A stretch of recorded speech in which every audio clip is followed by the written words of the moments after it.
네, 성경 말씀 마태복음 27장 1절 2절을 제가 봉독해 드립니다. 신약 성경 제49면 마태복음 27장 1절 2절을 제가 봉독해 드립니다.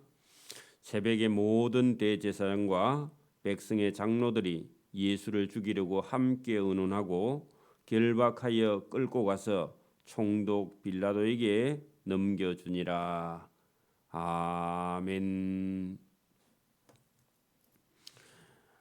우리나라 같은 경우는 우리나라의 입법, 사법, 행정이 독립되어 있지만 법을 만드는 기관 그리고 사법, 행정에 잘못될 때 우리가 청문을 할 수 있는 그런 기관이 국회의라는 국회의원이라는 그런 직분이 있는데 그 유대도 유대 나라의 최고의 의회 기관이 공회입니다. 공회. 그 산헤드린이라고 하는데 산헤드린 우리의 국회의원처럼 기억을 잘 해놔야 됩니다.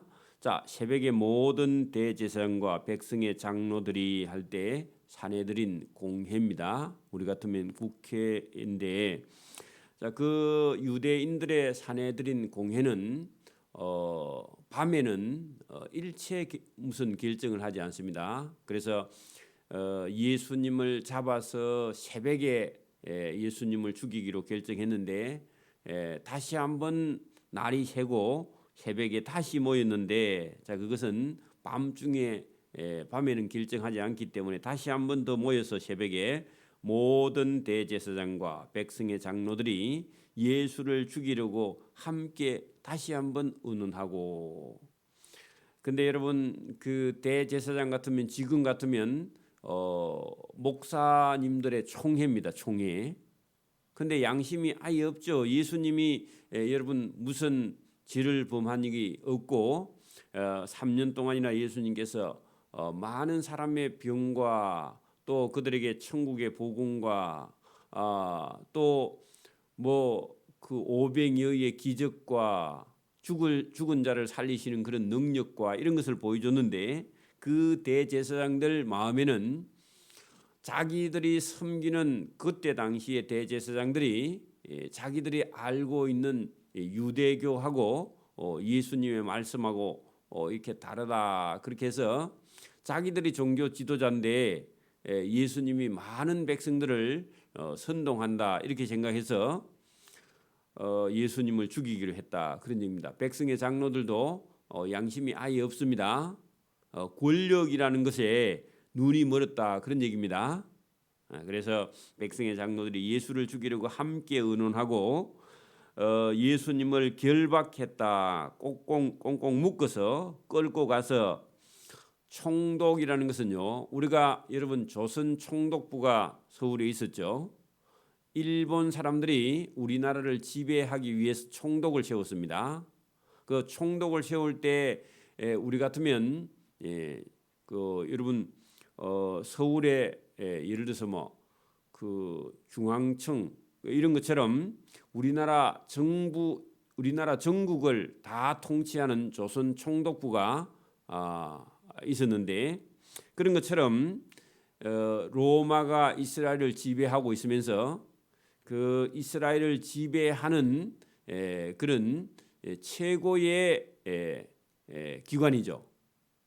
정치, 경제, 사회 이런 문화를 총 지배하는 총독인데 이 총독 빌라도에게 예수님을 끌고 가서 사행을 집행해 달라고 그렇게 얘기합니다. 물론 여러분 사행 결정은 산헤드린에서 했는데 실제로 죽이는 것은 하지 못하고 총독에게 데려가서 예수님을 죽여달라. 이 사람은 사행에 해당한다. 그렇게 말을 했다는 겁니다. 자, 이 총독 빌라도는요. 그때 당시에 나이가 한 29이나 아니면 31~32살 이렇게 30대 초반 정도밖에 안 됐습니다. 그런데 어떻게 출세를 했느냐? 이 사람은 원래 노예 신분이었고 얼마나 여러분 로마의 로마의 제도에 충성을 하고 이렇게 또 황제에게 가서 얼마나 충성 맹세를 많이 했는지 열심히 보통 열심히 아니라 그런 얘기입니다. 여러분 노예에서 총독까지 올라가려면요, 여러분 세상 이 처세술이 얼마나 좋아야 되냐. 그것도 젊은 사람이. 자, 그렇게 해서 그 유대 민족, 그러니까 여러분 그때 당시에 사마리아 이두메, 유대 사마리아 이두메 지역 에돔까지도 다스릴 그런 통치권을 이 빌라도가 가지고 있었는데, 로마가 팍스 로마라 해가지고 온 세계를 지배하는데 그 지역 사정을 잘 아는 그런 사람들을 총독을 세워야 되겠죠. 그리고 총독은 그 중간에 뭐 누구하고 뭐 보고하고 이런 게 아니라 로마 황제하고 직접 여러분 그 어떤 정치적인 대화를 나눌 수 있거나 나라를 다스리는 권력을 로마 황제로부터 직접 받아가 있기 때문에 권력이 대단합니다. 근데 여러분 그 만약에 식민지 나라에서 문제가 생기면요, 로마에다 고발하면 이 사람이 그 총독에서 그냥 밀려납니다. 그러니까 상당히 머리가 좋아야 되고, 그 피지배 국가를 다스리기 위해서는요, 그 사람들의 마음도 읽을 줄도 알고 세상 처세술이 보통이 넘는 사람이라야 이런 총독을 할 수 있다는 겁니다. 그래서 총독 이런 게 나오면 잘 기억을 해놔요. 우리나라도 일제시대에 처음에는 막 무력으로 막 지배했던 그런 적이 있습니다. 1920년도에 말이죠. 그렇죠? 그렇게 하다가 우리나라에서 막 내부에서 반발이 일어나니까 나중에는 문화 정치를 쓰죠. 우리나라 문화를 뭐 인정해 주는 것처럼 하면서 무슨 뭐 그 일본에게 아부하는 그런 학회도 만들어 주고, 그리고 뭐 자유를 주는 것처럼 그렇게 하고요. 그리고 뭐 위장 쇼를 하고 그렇게 합니다. 그러니까 여러분 이런 것도 그때나 지금이나 여러분 세상 정치는 똑같습니다. 그래서 오늘도 여러분 막 세상에 가서 출시하려고 올라가지만 여러분 그 세상이 악해요. 그래서 이 세상에 가서 우리가 지나치게 권력에 욕심을 내게 되면은 많은 무리수를 뜨고요, 나중에는요 그 감옥에 가서 평생 사는 수도 많이 있습니다. 그렇기 때문에 여러분 우리가 판단을 항상 진리 안에서 이게 진리냐 아니냐 이런 것을 구분하지 못하면 출세해도 망해버립니다. 조심해야 된다 그런 얘기입니다. 3절 보세요. 그때 예수를 판 가룟 유다가 그의 정죄됨을 보고 스스로 뉘우쳐 했는데, 이건 뉘우치는 게 회개는 아닙니다. 후회했다 그런 뜻입니다. 여기 스스로 뉘우쳐 하니까 유다가 회개했나 그렇게 생각하면 안 되고, 회개한 게 아니라 자기가 하는 행동이 잘못되었다 하고요, 그렇게 후회했다 그런 얘기입니다. 그 왜 그렇게 되었느냐 하니까 어쨌든 예수님께서 전혀 그 로마의 그 어떤 권력이나 아니면 사내들인 공회의 대제사장들과 장로들처럼 예수님께서 그렇게 대항하시지 않고 그냥 아무 말씀은 안 하시고 침묵하시면서 그냥 자기 길을 걸어가는 그런 모습을 보고는 내가 왜 저 예수를 팔았지 하고 후회했다 그런 얘기입니다. 후회하면서 그가 받은 은 30, 그래 노예 한 사람의 생명의 값이라 그랬죠. 그 은 30을 자기가 받아가 가지고 있다가 그걸 대제사장들과 장로들에게 도로 갖다 주었다. 그 처음에는 은 30에 팔아가지고는 후회하면서 다시 갖다 주었다 그런 얘기입니다. 그러면 이 여러분 가룟 유다 같이 배반한 자도 예수님이 저렇게 끌려가서 그 여러분 죽여야 되는 사행에 해당한다 하니까 예수님을 팔았던 가룟 유다도 후회할 만큼 예수님께서 죄가 없다는 겁니다. 그죠? 자기가 결정했으면 끝까지 가야죠. 그런데 그 후회하면서 돈을 갖다 주었는데 이르되 이렇게 말합니다. 가룟 유다가요, 내가 무죄한 피를 팔고 하는 것은 죄 없는 사람을 죽음에 팔았다. 피를 팔고, 그 말은 죄 없는 사람의 죽음, 피가 죽음이죠. 죄 없는 사람의 죽음을 은 30에 팔고 나는 죄를 범하였도다. 그래, 여러분, 자기가 범죄했다고 고백하죠. 하니 그 대제사장들과 백성의 장로들이 뭐라 하는지 보세요. 그들이 이르되 그것이 네가 지금 와서 그렇게 뭐 범죄했다고 하는 것이 대제사장들과 장로인 우리에게 무슨 상관이 있느냐. 네가 죄를 지었으면 네가 당하라. 그렇게 말했다는 겁니다. 참 이런 사람들은 그 죄인이 잘못해서 자기가 죄를 짓게 되었다고 그렇게 말하니까 인자 와서 그 얘기하면 어떡하나.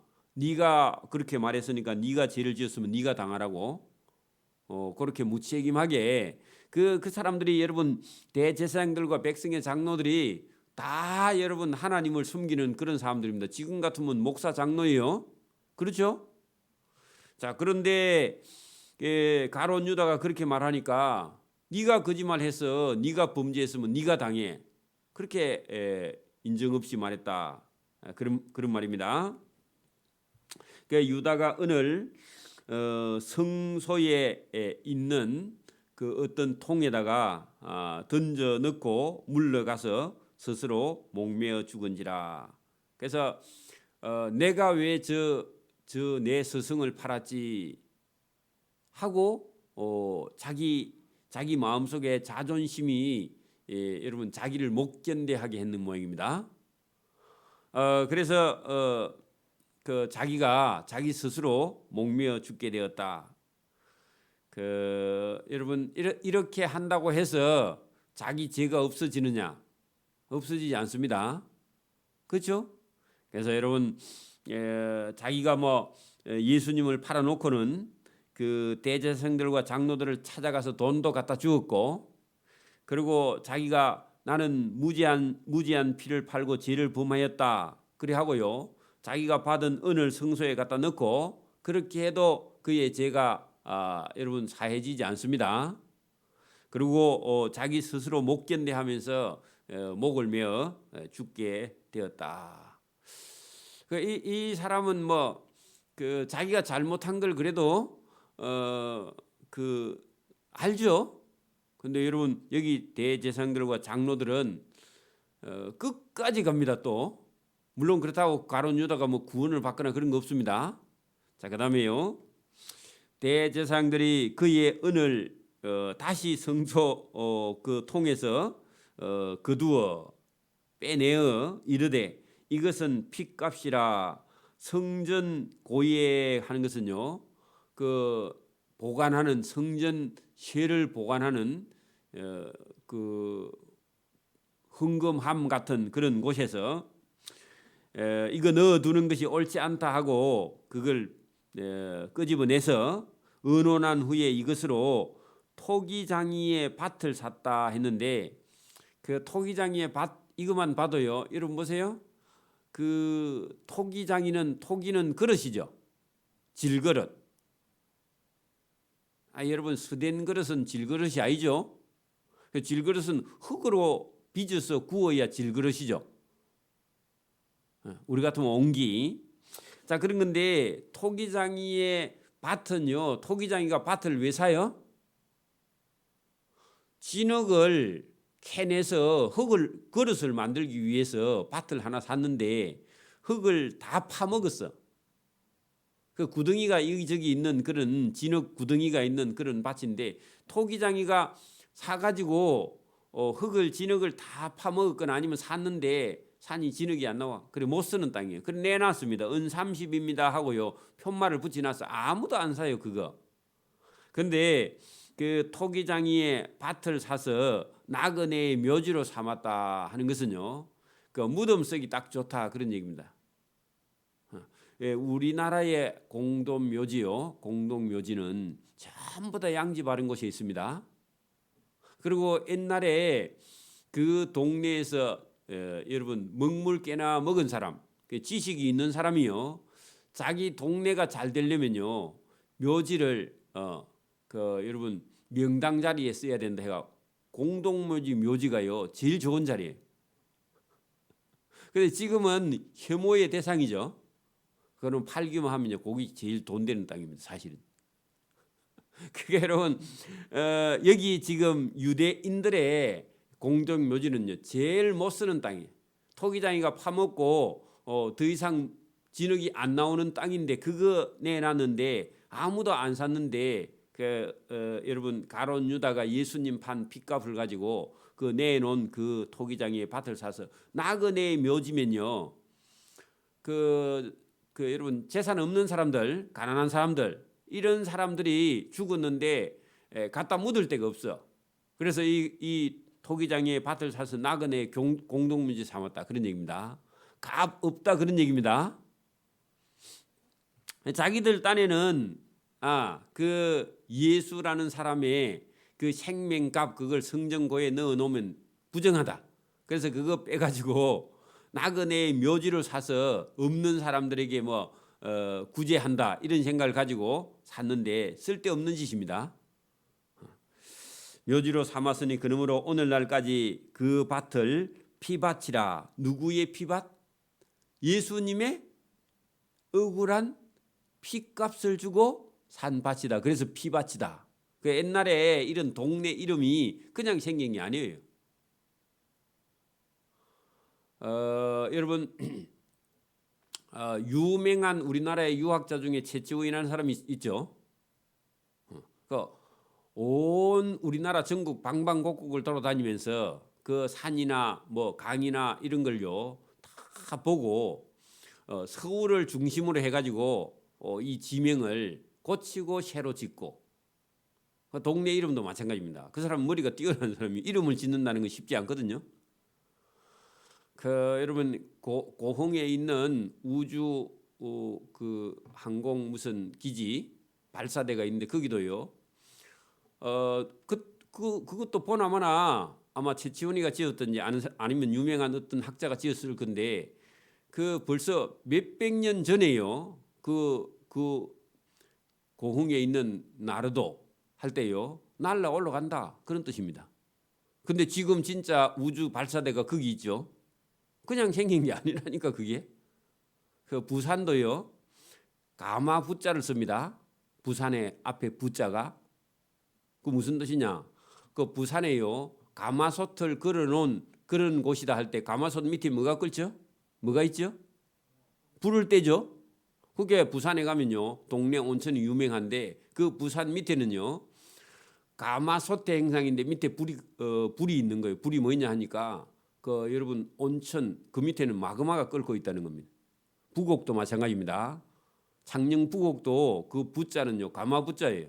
가마부자가 들어가는 것은 온천이 밑에요. 마그마가 끓고 있다는 뜻입니다. 그러니까 이런 것들이요. 고대에 우리 학자들이 이런 거 다 알고 있었다는 겁니다. 어떤 지형을 보고 뛰어난 거죠. 지금은요. 지질 학자들이 연구를 해가지고 발표를 하지만 그때는 그런 것도 없는데도 여러분 다 알고 있었다. 놀라운 일입니다. 이런 이름을 보면요. 그래서 여러분 이 피밭이라 하는 것도 누구의 피값이라고요? 예수님의 피값이라. 그래서 지금도 그 오늘날까지 할 때 이 성경을 기록하는 그때와 지금도 가면요. 알게 담아라는 뜻이 피밭이다 그런 뜻인데 여기는 그 말이 없지만요. 여러분 예수님의 피값을 주고 산 공동묘지다. 알게 담아 그런 뜻이 거기 들어 있습니다. 이에 선지자 예레미야 아니고 스가랴 거기다 가입하고요. 스가랴를 통하여 하신 말씀이 이루어졌나니 일렀으되 그들이 그 가격 매겨진 자 곧 이스라엘 자손 중에서 가격 매긴 자의 가격 곧 은 30을 가지고 토기장의 밭값으로 주었으니 이는 주께서 내게 맹하신 바와 같으리라 하였느니라. 그러면요. 이 예수님께서 지금 은 30의 가격을 주고 토기장의 밭을 살 걸 예수님이 오시기 전 500년 전에요. 스가랴라는 선지자가 그때 당시에 이미 은 30을 주고 토기장의 밭을 사서 그죠? 그다음에 나그네의 묘지로 줄 것을 500년 전에 스가랴가 그 값을 이미 정해놨다 그런 얘기입니다. 500년 전에. 여러분 지금 앞으로 우리가 500년 후에 이 마산 시내에 여러분 집값이 얼마나 하겠어요? 모르죠. 어떻게 변할지 모르잖아요. 그런데 500년 전에 스가랴 선지자가 은 30의 토기장의 밭을 사서 핏값이라 하는 그 값으로 예수님의 핏값, 주님의 핏값으로 공동무지 나그네의 묘지를 하나 살 걸 500년 전에 벌써 예언해 놨다고. 그 일이 이루어졌다고요. 그냥 이루어진 게 아니죠. 그러니까 여러분 이런 성경이 그냥 기록된 게 없다는 겁니다. 여러분 책도 마찬가지입니다. 지금 여러분 뭐 이런 얇은 이런 책들 말고 정말 어떤 분야에 연구를 해서 기록한 책들은요. 거기에는 시간과 물질이 엄청나게 여러분 들어 있습니다. 지식과 정보가요. 그래서 그런 책들을 우리가 잘 이해하고 마스터하면요. 그 사람들이 평생이나 연구한 것을요. 쉽게 얻을 수 있어요. 그러니까 책이나 이런 것들을 우리가 정보를 그냥 흘러 들으면요. 아무것도 얻지 못합니다. 깊이 읽어야죠. 그죠? 성경도 마찬가지입니다. 자, 11절 예수께서 총독 앞에 끌려가서 섰습니다. 재판받는 거죠. 마지막으로 물어보는 거죠. 총독이 물어 이르되 네가 유대인의 왕이냐 그렇게 물었습니다. 자, 여러분 그거 왕이라는 말에 여러분 우리가 생각을 깊이 해봐야 돼요. 네가 유대인의 왕이냐 그렇게 물었어요. 자, 유대인은 지금요 누구의 지배를 받고 있죠? 로마의 지배를 받고 있는데 유대인의 왕이냐 그러면요 로마에 바로 대항하는 겁니다. 유대 나라가 없는데 뭐 왕은 무슨 왕이 있어, 그죠? 왕이라고 말하면 그냥 그거 자체가 그냥 사인감이죠. 여러분 만약에 일제 시대에 여러분 백성의 지도자입니다. 그렇게 말하면요, 그냥 그 독립군이죠. 그 일본 사람들이요 누구를 제일 먼저 죽이려고 해요? 또 독립운동가 가족 그런 사람들은 그냥 안 놔두죠.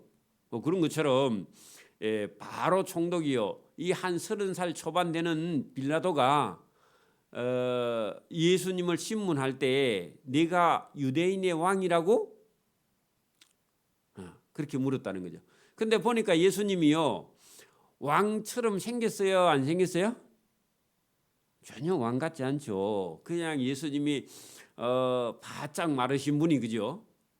그리고 뭐 한 사흘도 굶은 것처럼 예수님의 모습을 보니까 아니 너 같은 것이 무엇이 유대인의 왕이라고? 네가 유대인의 왕이냐? 이렇게 멸시하는 겁니다. 경멸하는 투로 네가 유대인의 왕이라고? 네가 유대인의 왕이냐? 이렇게 물어본 거죠. 그 예수께서요 대답하시되 네 말이 옳도다. 그러면 정치적으로 해석하면요 바로 사형감이죠. 그렇잖아요. 네 말이 옳도다 하시고 대제사장들과 장로들에게 고발을 막 당했는데 뭐라고 고발했느냐? 뭐라고 고발했겠어요? 여러분 이 사람 예수는 대중을 선동해서 로마 사람들에게 충성하지 않는 사람이다 하고 대제사장들과 거기 있는 장로들이 예수님을 막 고발해요. 고발을 당하되 예수님이 아무것도 대답지 아니했다. 그리고 예수가 살아있을 때 로마에게 세금을 바치지 말라. 뭐 그런 등등의 말을 했다고 막 고발을 해. 근데 예수님 그런 적이 없죠. 가이사의 것은 가이사에게, 하나님의 것은 하나님께 바치라 그랬죠.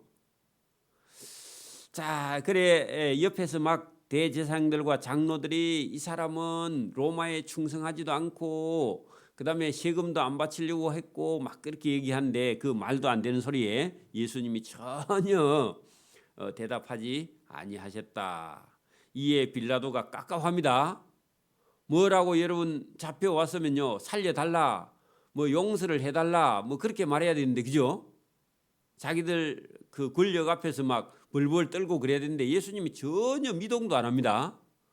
자 보세요. 이에 빌라도가 이르되 그들이 너를 쳐서 얼마나 많은 것으로 증언하는지 듣지 못하느냐? 들리지? 근데 왜 말을 안 해? 그런 얘기입니다. 말을 안 하니까요. 그 빌라도가 황당히 합니다. 한마디도 대답지 아니하세요. 여러분 보세요. 14절 한마디도 대답지 아니하시니 총독이 크게 놀라고 두려워해. 놀라고 두려워해요. 왜야? 보통 죄인 같으면 관정에 끌려오면요 부들부들 떨고요 그렇게 죽음을 두려워할 건데 예수님 전혀 죽음을 두려워하지 않고 담담합니다. 그렇죠? 내가 유대인의 왕이냐 하니까 그래 네 말이 옳도다. 그 말 하시고 아무 말씀도 안 하셨다. 그런 얘기입니다. 명절이 되면 총독이 무리의 청원대로 제수 하나를 놓아주는 전례가 있었다. 우리 같으면요 명절, 우리 같으면 명절이 아니고 우리는 강복절. 그 강복절은 여러분 우리나라가 일제에서 일제 치하에서 독립을 한 그런 기쁜 날이죠. 광복이라는 것은요 빛광자에다가 다시 복자입니다. 빛을 다시 보게 되었다 그런 뜻입니다. 왜냐하면 나라를 잃은 것을요 빛을 잃은 거로 표현을 해요. 맞아요? 그래서 강복이라는 것이 여러분 빛을 다시 비치게 되었다 그런 뜻입니다. 강복이. 그 나라를 되찾은 걸 강복이라고 그러죠. 그런 것처럼 아주 기쁜 날이에요. 그러니까 특별 사면을 해주는 겁니다. 특사라는 것은요 특별 사면입니다. 그죠? 죄인을 특별. 그런데 이런 사람들은 사행 이런 사람들은 안 해주고 정치적으로 여러분 어떤 그 감옥에 있는 사람, 정치 사범 이런 사람들 양심수 이런 사람들 뭐 여러분 그 빼주는 거지. 그 원래는 살인이나 강도한 사람을 특별 사면 잘 안 해줍니다. 그런데 여기는 이상한 일이 일어나는 거예요. 명절이 되면 총독이 백성들의 원하는 대로 제수 한 사람을 놓아주는 특별 사면하는 전례가 옛날부터 있었는 모양입니다. 그때에 바라바라 하는 유명한 제수가 있는데 살인하고 밀란을 일으킨 그런 사람입니다. 그 열심 당원 중에 한 사람일 가능성이 높다 그러죠. 사람을 많이 죽였어. 이런 사람은 원래 사면하면 안 되는 거죠, 그죠? 자, 그런데 바라바라 하는 사람이 있었는데 그들이 모였을 때 빌라도가 물어 이르되 너희는 유대인 너희는 내가 누구를 놓아 주기를 원하느냐? 바라바냐? 방금 잡아온 그리스도라 하는 예수 중에서 한 사람 골라라. 원래 지가 알아서 해야 됩니다. 근데 백성들에게 만족을 주려고 왜냐하니까 로마에 혹시 고발하면 안 되니까. 그래서 백성들에게 만족을 주기 위해서 그렇게 했는데 이는 그가 그들의 시기로 여러분 이는 빌라도가 그 대제사장들의 시기 때문에 예수를 넘겨주어서 백성들은 예수를 좋은 사람인 줄 아니까 예수를 놓아달라 안 하겠나. 그들의 시기 대제사장들이나 장로들은 예수가 자기보다 더 인기가 좋으니까 이 사람을 고발했는데 백성들에게 물어보면 백성들은 보나마나 밀란을 일으킨 이 바라바를 놓아달라 할 리는 없고 예수가 그동안 3년 동안 여러분 기적을 일으키고 많은 사람들에게 인기가 좋으니까 예수님을 달라 할 줄 착각을 했다 그 말입니다. 그런데 오기 전에요 그 무리들에게 대제사장들과 장로들이 다 선동을 해놨습니다. 만약에 총독이 바라바냐 예수를 놓아주라 두 사람 중에 한 사람 결정해라 하면 바라바를 놓아달라 해라. 그래갖고 백성들에게 선동해가 갔습니다. 그 선동 당해서 백성들이 갔어요. 그 백성들은 양심이요 없는 사람들. 지금도 여러분 뭐 나는 착한 일만 하면 잘 살 거라 그런 생각을 하지만 그렇다고 죄를 지으라는 거 아니고 항상 이 세상에는 악이 있기 때문에 악이 더 이기는 수가 많이 있기 때문에 저와 여러분 조심해야 됩니다. 그 얘기입니다. 그래서 그 총독 생각에는 대제사장들과 장로들은 예수를 시기해가지고 지금 끌고 왔으니까 백성들에게 물으면 백성들은 보나마나 예수를 달라 할 테니까 그때 풀어주자 이런 생각을 약간 했는 모양이에요. 자, 총독이 재판에 앉았을 때에 그의 아내 총독의 아내가 사람을 보내 심부름하는 사람을 보내어 총독의 귀에 대고 뭐라고 말해? 총독 각하, 방금 집에서 당신 아내가 소식을 전했습니다. 하니까 뭐라고? 하니까 귀에다 손을 대고 뭐라고 말을 해요. 자 보세요. 보내어 이르되 저 오른 사람 누구냐? 예수에게 당신은 아무 상관도 하지 마옵소서. 오늘 내가 꿈에 그 예수라는 사람을 인하여 그를 살리려고 많이 애를 태웠나이다. 그럼 누가요? 총독의 아내가 여러분 어디 다른 책에는요 이 사람이 예수를 믿은 사람이다 그런 표현도 있습니다. 그래가지고 자기 남편에게 사람을 보내가지고 오늘 뭐 예수라는 사람을 재판하는 모양인데 그 예수님의 재판에 당신은 일체 관여하지 마세요. 그렇게 전달을 했는데 그 무시했습니다. 자 여러분 보세요. 태웠나이다 하더라. 그런데요 아무 반응이 없어. 그 집에 가가지고 아마 각시한테 바가지를 많이 긁혔는지 몰라. 자 그런데 대제사장들과 장로들이 무리를 근하여 그죠? 바라바를 살려달라 하게 하고 예수를 죽이자 하게 하였다. 이거는 몰라 총독은. 자 총독이 대답하여 이르되 이 둘 중에 누구를 너희에게 놓아 주기를 원하느냐 했더니요 백성들이 전부 다 한 소리로요 바라바로 소이다 했더니요 총독이 무슨 일이야 그렇게 얘기한 거예요. 빌라도가 이르되 그러면 그리스도라 하는 예수를 내가 어떻게 하랴? 그들이 다 이르되 그 예수를 십자가에 못 박게 그들이 다 이르되 십자가에 못 박혀야 하겠나이다. 그렇게 말했다는 겁니다. 그러면 예상한 거하고 정반대 현상이 일어났죠. 총독이요. 그런데 총독이 이르되 이게 어쩐 일이냐? 그 예수가 무슨 악한 일을 하였느냐? 더 천천히 그래 요럴 때는요 자기하고 생각이 다르죠. 그럼 만약 여러분이 총독 같으면 어떻게 해야 되냐? 아무래도 이건 시간이 필요해 하면서요 오늘은 재판을 정회해야 되겠다 하고요 망치로 두드려야 됩니다. 그리고 그날 정의를 하고 끝을 내버려야 돼. 더 알아봐야 됩니다. 그리고 보류를 해야 돼. 보류를 해야 되는데 이 분위기가요 이상해지는 거야. 자 여러분 거기 보세요. 빌라도가 이르되 어쩌미냐 무슨 악한 일을 예수가 하였느냐 그들이 더욱 소리 질러 이르되 십자가에 못 박혀야 하겠나이다 하는지라. 여러분 그게 더욱 소리 질러 그러죠. 이게 여러분 이게 이 총독의 마음을 약하게 만들어 버린 거야.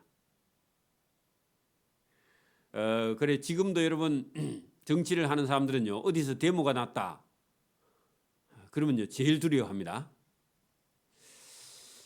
빌라도가 아무 성과도 없이 도리어 밀란이 나려는 것을 보고 물을 가져다가 무리 앞에서 손을 씻으며 이르되 이 예수라는 사람의 죽음에 대하여 나는 무죄하니.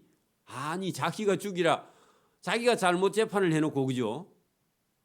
나는 이 사람의 죽음에 대하여 무죄하니 지금 죽여달라는 너희가 당하라. 아까 전에 여러분 대제사장과 장로들이 그 유다가 찾아가서 나는 내가 죄 없는 자를 피를 팔고 죄를 범하였다 하니까 아니 장로들이 뭐 우리에게 네가 인자 와서 그 얘기하면 무슨 상관이나 네가 당하라 그런 것처럼요. 여러분 이 그 총독 빌라도도 나는 이 사람의 죽음에 대해서 미지하고 너희가 죽여달라 해서 죽여주는 거니까 나는 무죄하니 너희가 저 예수라는 사람의 죽음의 값을 너희가 당하라. 백성이 다 대답하여 이르되 망발을 합니다. 이르되 그 예수의 죽음을 예수 죽인 피를 우리와 우리 자손에게 돌릴지어다. 그러면 예수님을 죽인 그 죄값을요 자기와 자기 후손이 얼마든지 당한답니다. 알아요? 몰라요? 모르죠. 자, 그래서 여러분 이 죽음의 무죄한 자를 죽인 하나님의 아들을 죽인 피값을요 AD 70년 그러니까 앞으로 36년 37년 후에 로마 군대 티투스 장군이 올라와서 예루살렘을요 함락해 갖고 예루살렘에 600만 명이 다 죽습니다. 자, 여러분 이에 그렇게 말을요 함부로 했습니다. 이에 빌라도가 바라바는 그들에게 놓아서요 무죄 방면에 주고 예수는 채찍질하고 십자가에 못 박히게 넘겨 주게 되었다. 자, 불의한 재판이죠. 그죠? 불의한 판결이 일어났죠. 자, 이로 인해서요 예수님이 십자가형을 당하게 되는 겁니다. 당하기 전에 물론 예수님이 많은 조롱을 당하셨다 그런 얘기입니다. 자, 그것이 누구 때문이냐? 그게 사실은요 인류의 죄와 저와 여러분의 죄를 예수님께서요 하나님이 예수님을 통해서 십자가에 담당하게 하신 그 일을 성경에 기록한 겁니다. 이것은요 온 인류의 모든 사람이요 다 포함돼. 오면 절에 있는 중도요 다 포함됩니다. 오늘도 저와 여러분이 하나님께서 하신 일, 하나님의 아들 예수님이 죽으신 일, 그리고 여러분 무죄한 자의 죽음, 그 죽음을 저와 여러분의 모든 죄를 그 예수님의 십자가 위에 담당하게 하신 다음에 예수님이 저와 여러분의 죄를 위해서 죽으시고 인류를 구원하실 하나님의 계획이 하나님의 아들이 십자가에 죽으셨다. 자, 이거만큼 큰 일이 세상에 없습니다. 이것은요 인류에 있는 모든 죄인을 구원하신 하나님의 계획이죠. 계획. 그래 이것을 이해하지 못하면요 여러분 성경을 이해하지 못하는 거. 성경 다른 거 율법 아무리 이해해도요 여러분 오늘 여기 있는 본문을 이해하지 못하면 예수 믿는 게 아닙니다. 예수님을 믿는다는 것은요 저와 여러분의 죄를 위해서 하나님께서 그의 아들을 십자가에 억울하게 죽이셨다. 요걸 기본적으로 믿어지지 않으면요 다른 건 소용이 없어요. 자, 십자가에 나를 위해서 죽으신 하나님의 아들 예수님의 의를 믿는 겁니다. 나는 의가 없어요. 여러분 양심도요 옳지 않아요. 삐뚤어진 양심입니다. 내가 안다고 그게 여러분 얼마나 위험한지 몰라요. 예수님의 십자가 앞에서요 모든 것은요 자기가 옳은 게 아무것도 없습니다. 자기 스스로 옳다고 생각하는 그것 자체가요 여러분 하나님 앞에 죄인됨을 그리고 그걸 끝까지 간다면요 심판밖에 다른 게 없다는 겁니다. 예수님 앞에 예수님의 십자가 앞에 저와 여러분의 모든 고집을 내려놓기를 소원합니다. 아멘. 기도드립니다. 하나님 아버지 감사합니다. 이 새벽에도 은혜를 주심을 감사합니다. 하나님의 아들 예수님이 우리를 대신해서 십자가에서 죽으시고 고난과 고통을 받게 하신 하나님의 의를 믿지 않으면 우리의 믿음이 아무것도 아님을 깨달아 알 수 있도록 은혜와 복을 주심을 감사합니다. 세상의 의인이 죄인이 되고 세상 죄인이 의인이 되는 그런 세상에 우리가 지금도 살고 있지만 하나님의 의만 이 세상의 모든 불의를 다 깨끗게 할 수 있으며 죄인을 구원할 수 있는 능력이 이 하나님의 아들 예수님이 십자가의 지심에 있는 줄 알고 이것을 깨달아 알므로 우리가 구원에 이르는 길을 하나님이 열어놓으신 이 길을 따라갈 수 있도록 은혜와 복을 주옵소서. 우리가 옳다고 생각하나 그것이 옳지 않으면 하나님께서 하신 일이 옳은 줄 믿고 하나님을 따라가는 믿음의 길을 걸어갈 수 있도록 은혜와 복 주시기를 이 새벽에도 원하옵고 감사하며 예수님 이름으로 기도드리옵나이다. 아멘.